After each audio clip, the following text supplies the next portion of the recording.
और मैं इसका 100% समर्थन करता हूँ। और मैं आप सबसे आग्रह और अपील करता हूँ कि जल्द से जल्द आप लोग अगर अपनी टिप्पणी सुझाव देना चाहते हैं तो 14 तारीख से पहले, जैसा कि मैंने वेबसाइट का एड्रेस दिया था पिछली वीडियो में भी, मैंने ईमेल एड्रेस भी दिया था, फिर से मैं दे रहा हूँ, उस पर अपना सुझाव जरूर डालिए, जरूर डालिए। तो मित्रों, मेरा भी एक सुझाव है, मैं भी आज अपना सुझाव डालने वाला हूँ।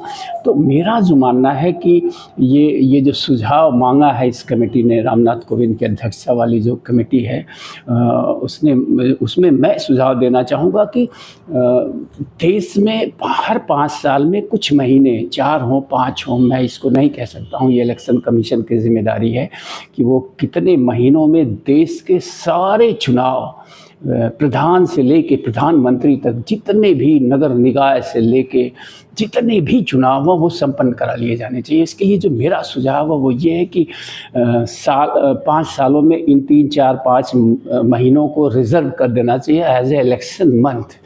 और इस दौरान जो है सारे चुनाव जो है संपन्न करा लिए जाने चाहिए। और जो दूसरा मेरा सुझाव है, जिसको लेके तर्क भी दिया जा रहा है विरोधियों द्वारा कि ये कह सकते हैं कि लोकसभा या विधानसभाएं अगर बीच में भंग हो गई तो क्या होगा।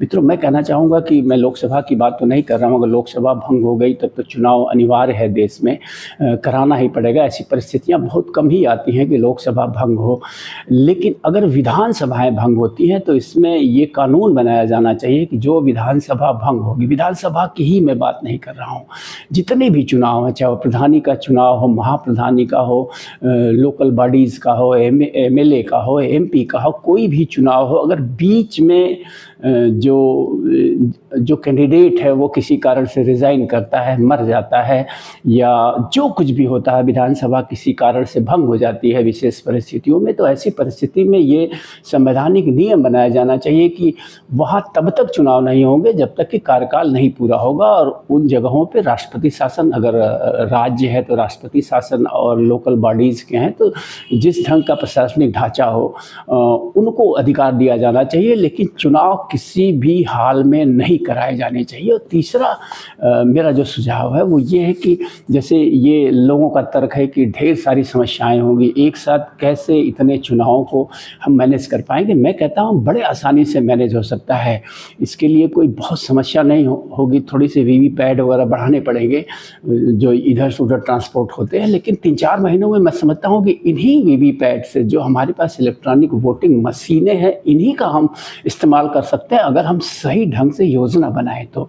जैसे मेरा सुझाव इसमें यह है कि एक बूथ पे 2 दिन मतदान हो, कोई भी बूथ पे पूरे सारे कर्मचारी जाते हैं, फिर उसी दिन शाम को वापस आ जाते हैं। तो ऐसा सिस्टम बनाया जाए कि एक बूथ पे 2 दिन वोटिंग हो, पहले दिन एमपी और एमएलए का चुनाव हो, यानी कि लोकसभा का और राज्यसभा के लिए वोट पड़े, और जो दूसरा दिन हो वो लोकल बॉडीज़ के लिए, जिसमें प्रधानी से लेकर अन्य जितने भी चुनाव हो वो संपन्न कराए जाएँ। और जिलों को जैसा कि बांटा जाता है सेक्टर में, या फिर एक ज़िले को 2-3 पार्ट में करके, या प्रदेशों को अलग अलग भागों में करके इलेक्शन कमीशन चुनाव कराता है, तो मैं समझता हूँ कि सिर्फ अगर समस्या थोड़ी सी आएगी तो वीवीपैट की आएगी। नहीं तो अगर ये 1 बूथ 2 डेज पॉलिसी, एक बूथ पे 2 दिन लगातार चुनाव चले, ज़रूरत पड़ने पे 3 दिन भी किया जा सकता है, ये इलेक्शन कमीशन की अपनी सुविधा अनुसार है, उसे कैसा लगता है। तो जहाँ चुनाव की टीम जाए वहाँ के उस क्षेत्र के सारे चुनाव को संपन्न करा के तब वो लौटे।